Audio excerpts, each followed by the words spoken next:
तांत्रिक से मुलाकात। डियर लिसनर, कल आपने सुना कि सौरभ और प्रोफेसर मिश्रा जंगल में तांत्रिक से मिलने के लिए निकले हुए हैं। वो जंगल प्रोफेसर मिश्रा को काफ़ी अजीब लग रहा था, लेकिन सौरभ के लिए नया नहीं था, क्योंकि सौरभ पहले भी यहाँ आया हुआ था। प्रोफेसर मिश्रा के जोर देने पर कि उसे ये सब कैसे पता चला, उसने सानवी की गाड़ी खराब होने वाली बात और सानवी की माँ के इस जंगल में आने वाली बात उन्हें कह सुनाई।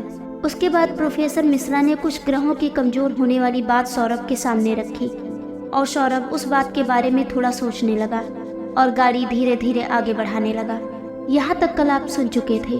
अब आगे सौरभ धीरे धीरे गाड़ी को आगे बढ़ाया जा रहा था, लेकिन धीरे धीरे धुंध बढ़ती जा रही थी और सामने कुछ भी देख पाना मुश्किल होता जा रहा था।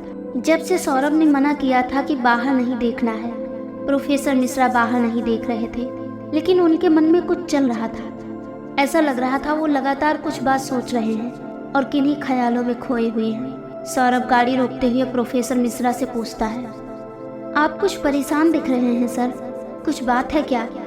क्या कुछ ऐसा है जो आपके मन में चल रहा है और क्या वो बात मुझे जाननी चाहिए? प्रोफेसर मिश्रा ख्यालों में से बाहर आते हुए कहते हैं, नहीं तो सौरभ, ऐसी कोई बात नहीं है। तुम खामखा परेशान हो रहे हो और मैं कुछ भी नहीं सोच रहा, यकीन मानो। मैं बस इस जंगल के बारे में सोच रहा हूँ और मैं मेरी कही हुई बातों को भी सोच रहा हूँ। क्या सच में ग्रहों वाली बात तुम्हारे बारे में सही हो सकती है? बस इतना ही। सौरभ एक छोटी सी हंसी हंसते हुए कहता है, सर ऐसी कोई बात नहीं है। सारी बातें या तो इस जंगल से जुड़ी हुई हैं या उस कुलधरा से। जो भी बात है, ये सारी बातें सानवी के लिए बहुत खतरनाक हैं और अब शायद जो भी सानवी से जुड़ा हुआ है, चाहे वो कोई भी हो, मैं या आप या सानवी की माँ या कोई भी, उन सब को खतरा है अब।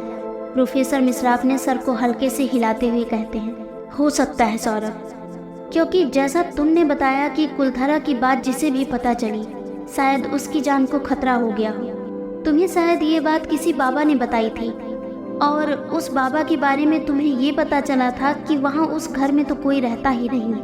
तो वो सब क्या था? क्या पता तुम्हें कोई गुमराह करना चाह रहा हो? सौरभ अपनी गाड़ी को स्टार्ट करते हुए बोलता है, सर ये तो नहीं पता कि कोई गुमराह करना चाह रहा है या नहीं, लेकिन सानवी की मॉम ने जो हमें बताया, क्या वो भी गलत था? सानवी की मॉम को जो उस तांत्रिक ने बताया, जिस तांत्रिक से हम मिलने जा रहे हैं, क्या वो सब गलत था? ऐसा तो नहीं हो सकता सर कि हर कोई हमें गुमराह करना चाह रहा हो। प्रोफेसर मिश्रा आगे की ओर देखते हुए सौरभ से पूछते हैं, अभी और कितना अंदर जाना है हमें? क्योंकि ऑलमोस्ट हम काफ़ी देर से जंगल में घूम रहे हैं और अभी तक हमें उस तांत्रिक का कुछ पता नहीं चला। सौरभ थोड़ा सा आगे की ओर देखता है और बोलता है, सर बस पहुंच ही गए लगभग, और हो सकता है कि हमें यहाँ तांत्रिक जरूर मिल जाए। अगर वो तांत्रिक सच में हमारी मदद करना चाहते होंगे, सानवी की मदद करना चाह रहे होंगे, तो वो हमें ज़रूर मिलेंगे।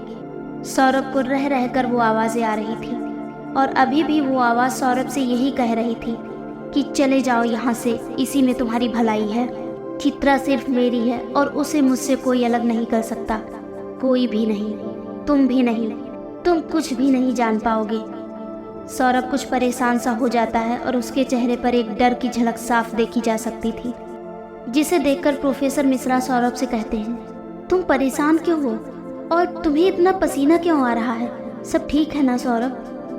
सौरभ अपने चेहरे का पसीना पोंछते हुए प्रोफेसर से कहता है, सर मुझे वो आवाज़ें अभी भी आ रही हैं और बहुत भयानक है वो आवाज़ें। मैं डर नहीं रहा सर, लेकिन उसकी बातों से मैं कुछ घबरा जरूर रहा हूँ। अचानक से गाड़ी रोकते हुए कहता है, सर आ गई वो जगह, अब हमें नीचे उतरना होगा, पर सर प्लीज़ ज़रा ध्यान से, बहुत खतरा है और कुछ भी हो, कैसे भी आवाज़ें आएँ, प्लीज़ आप डरना मत। जैसे ही प्रोफेसर मिश्रा गाड़ी का दरवाज़ा खोलते हैं और बाहर निकलने के लिए अपने कदम बढ़ाते हैं कि तभी सौरभ उनके कंधे पर हाथ रखकर रोक लेता है और कहता है, सर ये रक्षा धागा है, प्लीज़ इसे अपनी कलाई पर बांध लीजिए और बाहर हर समय मेरे साथ ही रहना, क्योंकि आपका मेरे साथ रहना बहुत ज़रूरी है मेरे लिए। प्रोफेसर मिश्रा अपना दाहिना हाथ आगे बढ़ा देते हैं और सौरभ उस पर रक्षा धागा बांध देता है। दोनों ही गाड़ी से नीचे उतरते हैं और एक साथ आगे बढ़ने लगते हैं। प्रोफेसर मिश्रा सौरभ से कहते हैं, अगर इस जंगल में इतना ही खतरा है तो सानवी की मॉम यहाँ अकेले कैसे आ जाती थी? अगर इस जंगल में इतना खतरा है तो सानवी की मॉम यहाँ अकेले कैसे आ जाती थी? और क्या जितना खतरा हमको है उन्हें नहीं था क्या? जो वो हमेशा यहाँ आते जाते रहती थी, उनको डर नहीं लगता था क्या? सौरभ को सोचते हुए कहता है, पता नहीं सर, ये बात भी शायद वो तांत्रिक बाबा बता सकते हैं या फिर सानवी की मॉम। हो सकता है कि तांत्रिक बाबा के दिए हुए ताबीज की वजह से वो यहाँ आसानी से आ जा सकती थी। हो सकता है वो ताबीज उनकी रक्षा करता था, इसीलिए शायद वो ताबीज हमेशा सानवी को पहनाए रखती थी। थोड़ा आगे चलने पर उन्हें कुछ रोशनी सी दिखाई देती है और सौरभ प्रोफेसर मिश्रा से कहता है, देखिए सर, शायद यही वो बाबा के रहने की जगह हो जहाँ पर ये रोशनी हो रही है। हमें सीधा वहीं चलना चाहिए। दोनों उस ओर चल देते हैं और धीरे धीरे आगे बढ़ते हैं। कुछ आवाज़ें प्रोफेसर मिश्रा के कानों में भी गूंजने लगी, जिसे सुनकर उनके पसीने छूट गए। प्रोफेसर मिश्रा सौरभ से कहने लगे, बेटा, ये आवाज़ तो मुझे भी सुनाई दे रही है और मैं इन्हें अवॉइड करना चाह रहा हूँ, लेकिन ये इतनी तेज है कि मेरा ध्यान ही नहीं हट पा रहा। सौरभ प्रोफेसर मिश्रा से कहता है, सर घबराइए मत, वो शक्ति अभी हमारा कुछ नहीं बिगाड़ सकती, क्योंकि उसकी शक्तियाँ दिन में कमज़ोर हो जाती हैं। और वैसे भी हमारी रक्षा गुरु जी का दिया हुआ रक्षा धागा कर रहा है। अब हमें बस वो तांत्रिक बाबा तक पहुँचना है, उसके बाद हम वहाँ से वापस निकलने तक तो सेफ हैं। बातें करते करते ही दोनों उस गुफा में जा पहुँचते हैं जहाँ तांत्रिक बाबा अपनी साधना में लीन थे। क्या तांत्रिक से पता चल पाएगा पर्दे के पीछे का सच, या इस घने जंगल में आना हो जाएगा व्यर्थ? क्या सौरभ ने यहाँ आकर कोई गलती तो नहीं की? ऐसे कई सारे सवाल होंगे आपके मन में भी। तो इन सवालों के जवाब जानने के लिए बने रहिए हमारे साथ और कमेंट सेक्शन में ज़रूर बताएं कि कहानी कैसी लगी। और कहानी को लगातार सुनने के लिए सब्सक्राइब कीजिए हमारा चैनल और सुनते रहिए ये प्यारी सी कहानी, रिश्ता पूर्व जन्म का। धन्यवाद।